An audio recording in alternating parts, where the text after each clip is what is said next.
cálculo es el cólico renal. Acuérdate, el cólico renal o cólicos a nivel aciclovir pueden precipitar y formar cálculos, ¿ya? Entonces hay fármacos que también precipitan y pueden formar cálculos a nivel renal.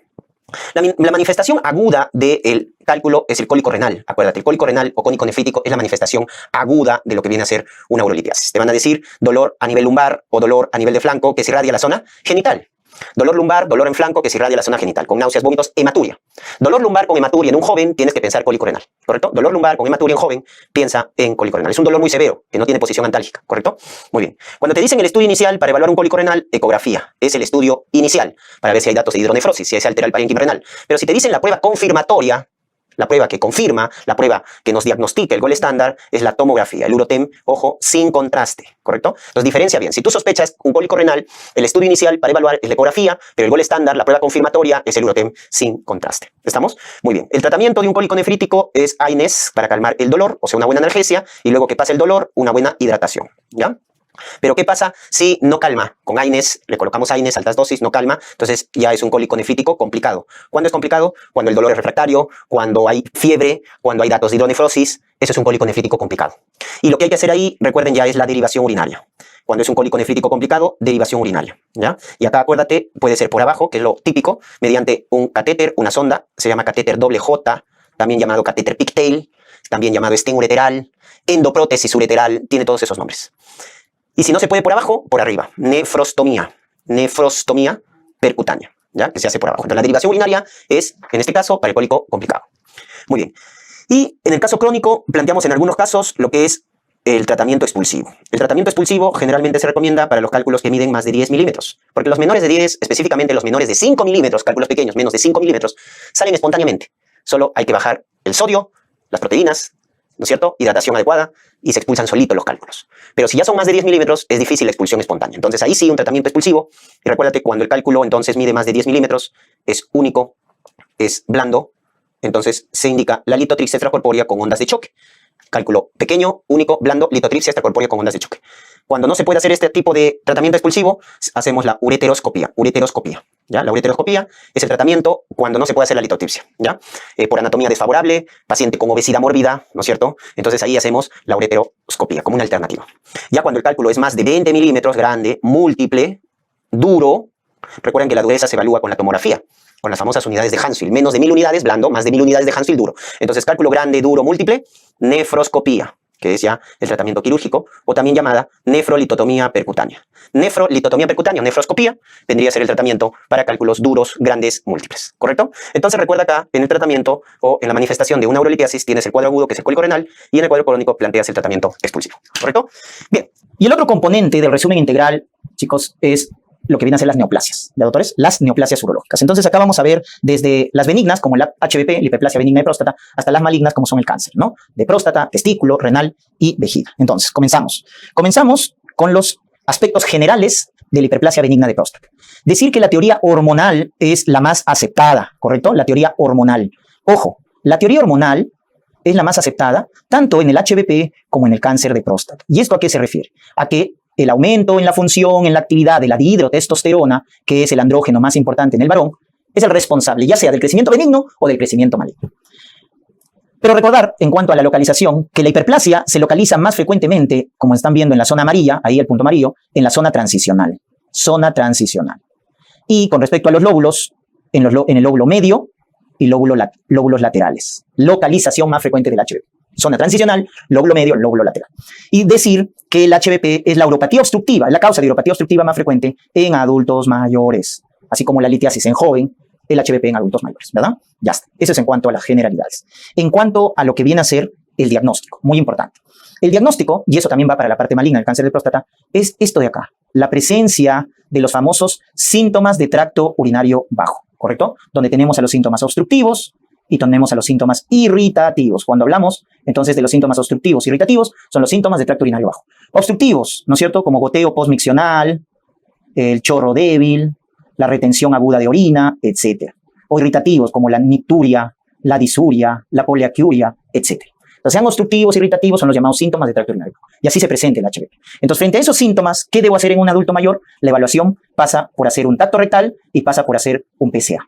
Pero en ambos casos van a ser negativos cuando se trata de la hiperplasia benigna de próstata, porque el tacto nos va a decir que la próstata, en este caso, ¿no?, es de consistencia fibroelástica, lo cual es normal, es, en este caso, fibroelástica, ¿no?, es móvil, ¿correcto? Fibroelástica, móvil, ¿ya? Simétrica, no tiene nódulos, ¿ya? Es simétrica y solamente está aumentado de volumen.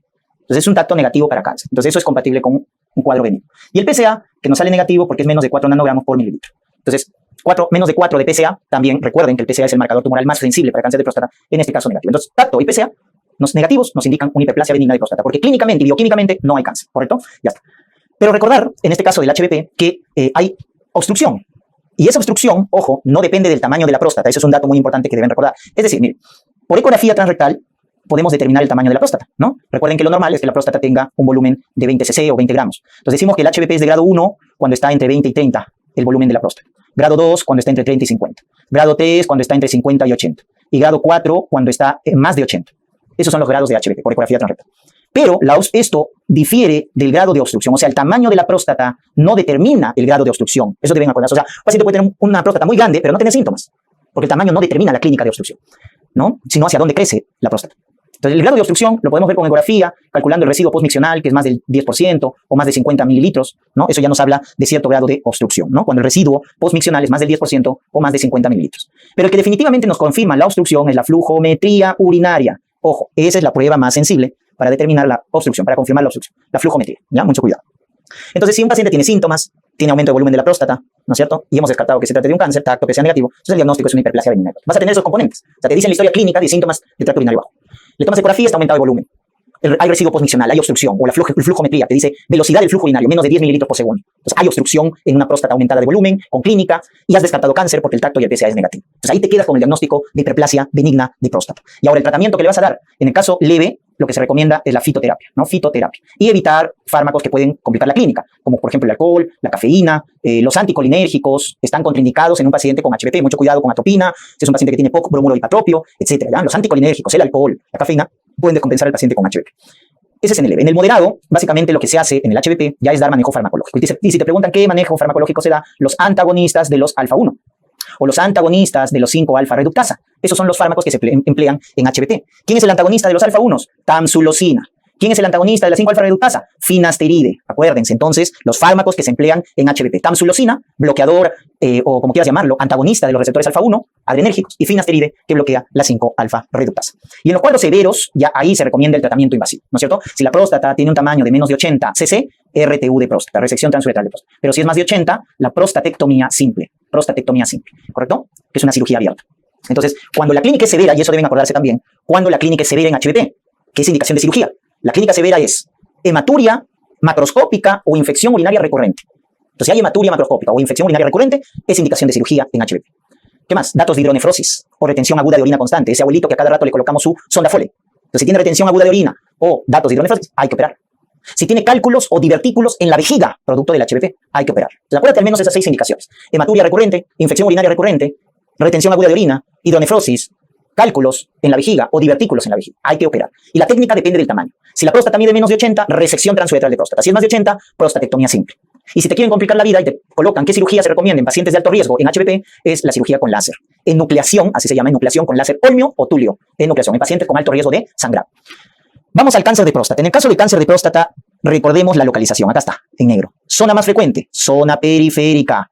Lóbulo más frecuente, lóbulo posterior. Es donde más frecuentemente asienta, en este caso, el cáncer de próstata. Entonces, miren la diferencia con el HPP, ¿verdad? Zona transicional, zona periférica. Lóbulo medio, lóbulo lateral, lóbulo posterior. Esa diferencia tienes que acordar. Pues te pueden preguntar. El tipo histológico más frecuente del cáncer de próstata, adenocarcinoma. Es el más frecuente. Adenocarcinoma, ¿no? Y como todo cáncer, factor de riesgo. ¿Cuáles son los 3 en orden de importancia? Factores de riesgo más importantes. El primero es la edad. A partir de los 50 años, aumenta el riesgo de cáncer de próstata en el varón. Segundo, la etnia afroamericana, ¿no? Los pacientes de etnia afroamericana tienen cáncer de próstata más temprano, es más agresivo, etc. Y el tercero, el antecedente familiar de primer grado. Entonces, esos son los 3 factores de riesgo más importantes para el cáncer de próstata. Edad, antecedente familiar, la etnia afroamericana y el antecedente familiar, ¿correcto? Ya está. En cuanto a lo que viene a ser el diagnóstico, también se puede presentar con síntomas de tracto urinario bajo. Entonces, por eso cuando un paciente tiene clínica obstructiva, irritativa, se evalúa con tacto y PSA, ¿no? Entonces, acá sí, al sacarle tacto y al tomarle un PSA, estos van a salir positivos. Y recuerden que esta evaluación se hace a partir de los 50 años de edad. Por eso, ¿a partir de cuándo se hace el screening para cáncer de próstata? A partir de los 50 años de edad se hace el screening, ¿ya? Y si tiene factores de riesgo, a partir de los 40 años. ¿Ya? Entonces, de manera general, así como la colonoscopía, ¿no? Para cáncer de colon se hace a partir de los 50, pues en cáncer de próstata es igual. El screening con tacto, el PSA, se hace a partir de los 50 años, pero si tiene factores de riesgo a partir de los 40 años.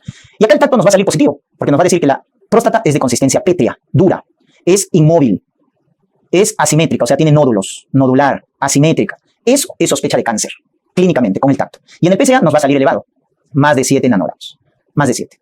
O las variantes, ¿no? Cuando está entre 4 y 7, que es la zona gris, entre 4 y 7, pedimos sucedáneos del PSA, como por ejemplo el PSA libre, que es menos del 18%, es sospecha de cáncer, densidad de PSA más de 0.15, o el aumento de la velocidad en el incremento del PSA más de 0.75. Recuerden esos sucedáneos, porque eso también te orienta a sospecha de cáncer, ¿ya? Entonces, si el PSA es más de 7, ya es sospecha de cáncer. Pero si está entre 4 y 7, pedimos sucedáneos. PSA libre menos del 18%, densidad más de 0.15, velocidad de aumento más de 0.75 al año, también todo eso es sospecha de cáncer. Entonces, cuando nos encontremos frente a esta situación, donde el tacto es positivo o el PSA es positivo, es donde vamos a recomendar la biopsia ecodirigida para confirmar el cáncer. Biopsia dirigida por IMAXI.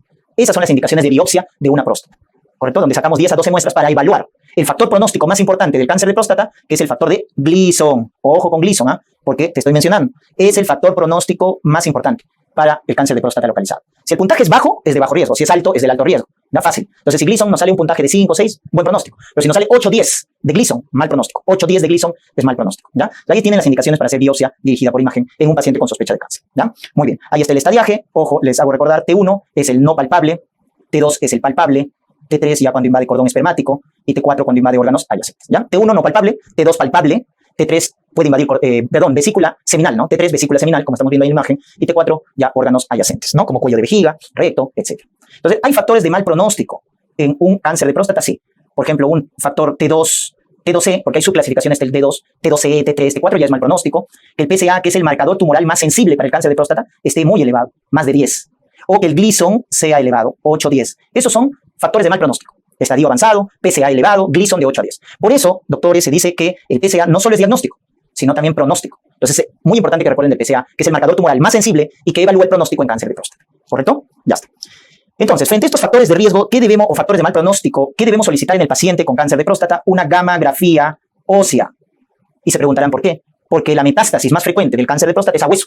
¿Correcto? Es la metástasis. Es una metástasis osteoblástica. Entonces, la metástasis más frecuente del cáncer de próstata es a hueso. Por eso, frente a factores de mal pronóstico, pedimos gammagrafía ósea. Eso hay que tenerlo en cuenta. ¿Correcto? Muy bien. Y en relación al tratamiento del cáncer de próstata, como en todo cáncer, la diferencia es si el cáncer es localizado o el cáncer es avanzado. Depende de eso, ¿no? Entonces, si es un cáncer de próstata localizado, recordemos acá que si la esperanza de vida del abuelito es menos de 10 años, entonces la conducta es observar el cáncer de próstata. Miren esa conducta. Un cáncer de próstata localizado, con factores de buen pronóstico, y esperanza de vida menos de 10 años, o sea, el abuelito va a vivir menos de 10 años por las comorbilidades que tiene, etcétera, se observa el cáncer de próstata. Pero si la esperanza de vida es más de 10 años, tiene factores de mal pronóstico, vean el contexto, ahí sí hay que tratar. Y se hace una prostatectomía radical como tratamiento quirúrgico o radioterapia. Esas son las alternativas para tratar un cáncer de próstata localizado con esperanza de vida más de 10 años o factores de mal pronóstico. Prostatectomía radical o radioterapia, ¿no?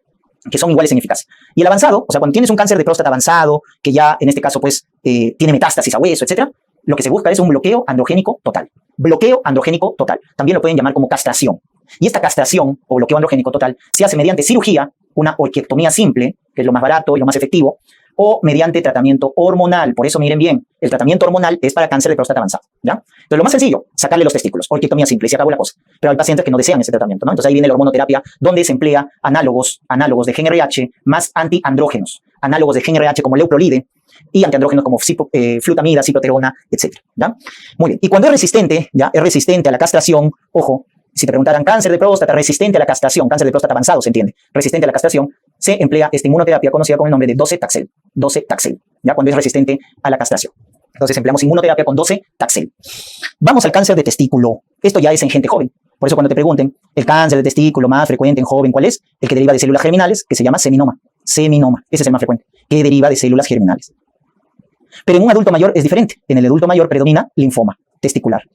O en un recién nacido o niño, el más frecuente es el tumor de saco vitelino, que es un no seminoma, ¿ya? Entonces ahí tienen la histología que predomina de acuerdo a la edad. Pero definitivamente el más frecuente es este, en joven, los seminomas, que derivan de células germinales, ¿correcto? Muy bien. Recordar acá, ¿no es cierto?, que en este caso, los factores de riesgo, ¿no? Para completar acá la parte general, el factor de riesgo más importante para cáncer de testículo, Cliptorquidi, es el factor de riesgo más